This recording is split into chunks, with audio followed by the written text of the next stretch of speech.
सबसे पहले मैं संजीव उनियाल जी के पास जाना चाहूँगा, संघ विचारक हैं। सर, मेरा सीधा सा सवाल है, आरएसएस चीफ जो कह रहे हैं उसका मतलब क्या है? आरएसएस चीफ जो यूजीसी के गाइडलाइंस हैं, जिसको सुप्रीम कोर्ट ने रोक लगा दिया है, क्या उस बात को पूरे तरीके से अप्रूव कर रहे हैं? राष्ट्रीय स्वयंसेवक संघ अपने 100 वर्ष पूरे कर रहा है। बहुत ऐतिहासिक क्षण है,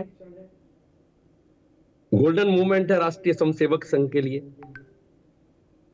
बहुत सारे दल आए, चले गए, और अपने आप का अनूठा संगठन जब 100 वर्ष पूरे करता है तो ज्यादा रिस्पॉन्सिबिलिटीज के साथ आगे बढ़ने की कोशिश करता है। तो सरसंघ चालक डॉक्टर मोहन भागवत के किसी भी वाक्य को, किसी भी शब्द को मुझे ऐसा लगता है कि हल्के में नहीं लेना चाहिए, और बेबाकी से सामाजिक बातों पर, सामाजिक किसी भी तरह की गतिविधियों पर, सामाजिक उतार चढ़ाव में लगातार समाज के साथ खड़ा रहना और अपने विचारों को लगातार साझा करना, समाज के साथ आदान प्रदान करना, उसके लिए तरह तरह के जो है वो कार्यक्रम करते हैं। हिंदू सम्मेलन के रूप में भी कुछ किए, और अपनी जिले में, विभाग में और नगर में इस तरह के कार्यक्रमों को, अखिल भारतीय कार्यक्रमों को भी लगातार संवाद के जरिए कुछ ना कुछ बातचीत करते रहना अपने भारतवर्ष के सभी 140 करोड़ लोगों के साथ, ये शायद संघ ने लगातार कुछ वर्षों में, पिछले 15-1 वर्षों में बहुत अच्छे तरीके से अपने विषय को रखने के लिए एक शुरुआत की है। तो उसी के लिए अगर सरसंघ चालक जी ये कहते हैं कि जो गिरे हुए हैं उनको उठा लिया जाए, तो आपका एक प्रश्न था कि किसने गिराया? हमारे समाज ने ही गिराया। जब लोग उनको पैरों से कुचल के, धक्का दे के ऐसे तबके को नीचे फेंक देते थे, हम भी हो सकते हैं, हमारे फोर फादर्स भी हो सकते हैं, कुछ कमियां रह गई होंगी समाज में कहीं ना कहीं, तो उनको उंगली पकड़कर, झुककर उठाना और अपने साथ खड़े करना। ओम संगच्छोदम संवद्वधम संवो मनानसी जानताम देवा भागम यथा पूर्वे संजानाना उपासते। हम सब एक साथ बैठें, एक साथ चलें, एक साथ एक ही दिशा में बढ़ें, और इस भारतवर्ष को एक ऐसे स्थान पर लेकर जाएं जहां से कि हम जो है उसको दोबारा से फर्स्ट इकोनॉमी के जरिए या थर्ड इकोनॉमी के जरिए दोबारा से अपने सिंहासन पर बिठा पाए। इस तरह का शायद मुझे लगता है कि अगर कुछ समाज का एक पार्ट कुछ पीछे छूट गया या नीचे रह गया, तो उंगली पकड़कर उसको अपने साथ चलाना। इस श्लोक में भी कहा जाता है, जो प्रातः स्मरण है, और करोड़ों स्वयंसेवक प्रातः स्मरण के रूप में इसको कहते हैं। तो अगर सरसंघ चालक जी ने ये वाली बात कही है तो मुझे लगता है गलत नहीं। अब यूजीसी की बात अगर आप करना चाहते हैं अभी, या आप सेकंड पार्ट में लेंगे, आप मुझे पंकज जी बताएं तो मैं नहीं यूजीसी नहीं, मैं अभिप्राय समझना चाहता हूं। मैं, आपने बहुत विस्तार से बताया, उसमें एक बात जो मैं समझना चाहता हूं और संघ का विचार दृष्टिकोण समझना चाहता हूं। मैंने कभी इसको लेकर के अपना बयान या अपना पर्सपेक्टिव नहीं रखा कि जिनको गिराया गया है उनको उठाया नहीं जाना चाहिए। बिल्कुल उठाया जाना चाहिए। इसका विरोध किसने किया? भाई, रिजर्वेशन है, रिजर्वेशन बरकरार रहना चाहिए, इसका विरोध तो किसी ने नहीं किया। लेकिन सवाल ये उठता है, और जिस बात को लेकर के लड़ाई है वो बड़ा साफ है, और वो साफ गोई मैं देखना चाहता हूं, समझना चाहता हूं और जानना चाहता हूं। और जानना ये चाहता हूं कि एक वर्ग को ही आरोपी क्यों माना गया है।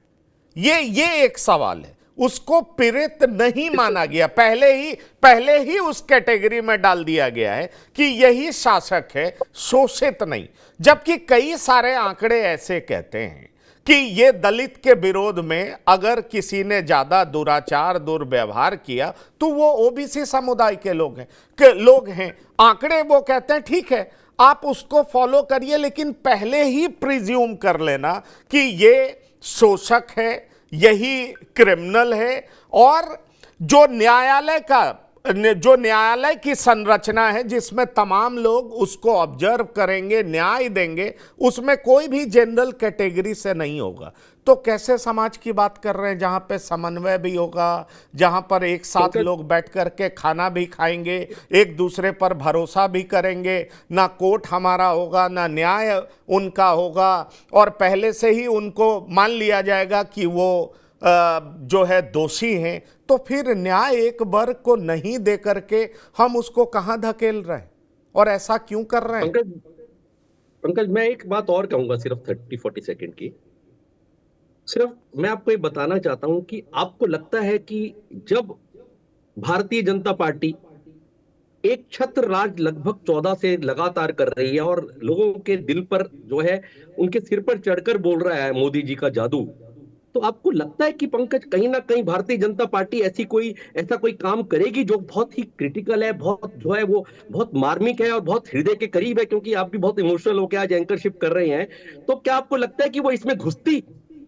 उसके लिए थोड़ा सा आपको ये देखना पड़ेगा, जब रोहित वेमुला और अबेदा तावड़ी की माता जी कोर्ट में गई, दरवाजा खटखटाया 2019 में सुप्रीम कोर्ट में पीआईएल के माध्यम से, उन्होंने जाके कहा कि ये एक खास तबके को, ओबीसी एससी एसटी को जो है वो हायर एजुकेशन में कहीं ना कहीं प्रताड़ित किया जाता है, और वो एक मार्जिनलाइज होके और इस तरह की जो है वो हरकतें से सुसाइड और ये सब होता है, तो कोर्ट ने दोनों तरफ के पक्ष सुनने के बाद ये डायरेक्शन दी सेंट्रल गवर्नमेंट को।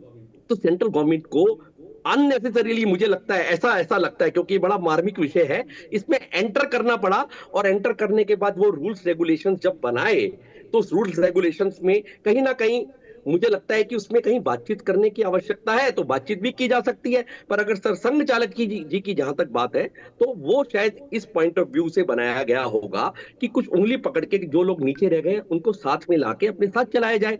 और आपकी एक वाली वो लाइन थी, जो बटेंगे तो कटेंगे, तो उसके लिए जो बटे हुए हैं उनको काटा ना जाए, उनको एक साथ अपने साथ चलाया जाए, एक समूह में आके जो है संगठन किया जाए, तो उसके लिए भी एक पहल का भी रूप हो सकता है, मुझे ऐसा लगता है, मेरा पर्सनल इंटरप्रिटेशन ये है इस बारे में। चलिए, आपका पर्सनल इंटरप्रिटेशन इस तरह का है सर, लेकिन आपका पर्सनल इंटरप्रिटेशन जो भी हो, पर एक सवाल ये उठता है, ठीक है, यही तो है कि अब लोग वही बात कर रहे हैं जो आपके समर्थक थे, वही बात कर रहे हैं, क्योंकि अक्सर ये कहा जाता था कि परसेप्शन जो भी बने, पर आपको जो सही लगता था वही बात करते थे।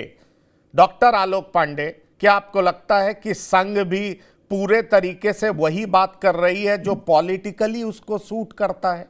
बहुसंख्यकवाद के तरफ संघ बढ़ रहा है क्योंकि उसको लग रहा है कि अगर हम ये बात नहीं करेंगे तो शायद एक बड़ा वर्ग है जो हमारे विरोध में चला जाएगा, और यही संघ की मजबूरी है। आपको याद होगा 2015 में यही आरएसएस चीफ ने कहा था कि अब समय आ गया है इसके मूल्यांकन का, समीक्षा का, और सबसे बड़ा ये आपको मालूम होगा कि चुनाव का एक बहुत बड़ा हथियार बनाया था विपक्षी दलों ने। संघ ने इसका कोई प्रतिकार नहीं किया, बीजेपी ने किया, उन्होंने बिल्कुल खुले शब्दों में कहा कि ऐसा होना चाहिए। लेकिन तब का संघ और अब के संघ में क्या परिवर्तन दिखाई पड़ रहा है? डॉक्टर आलोक पांडे।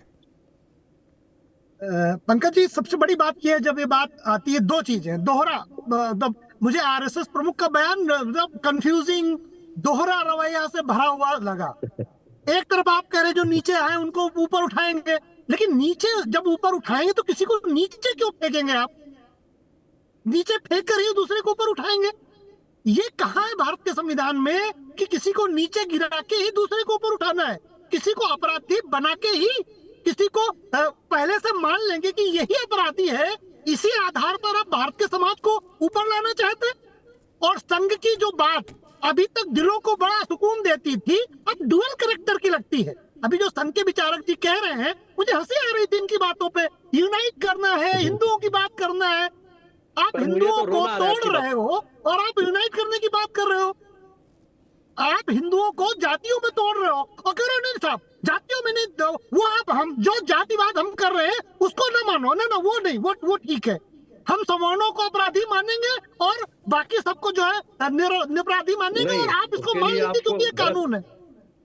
नहीं, मैं सर मैं मैसेज यही जा रहा, बिल्कुल उठाइए। हम भी भारत देश कभी डेवलप कर ही नहीं सकता जब तक एक एक व्यक्ति का उत्थान ना हो, चाहे वो किसी भी समाज, किसी भी जाति, किसी भी धर्म और मजहब का हो। सबका उत्थान होगा तभी विकसित भारत होगा। लेकिन अगर आप किसी समाज को पहले से ही मान चुके हैं कि ये अगड़ा है, तो उसको दोषी क्यों मान लेना चाहिए?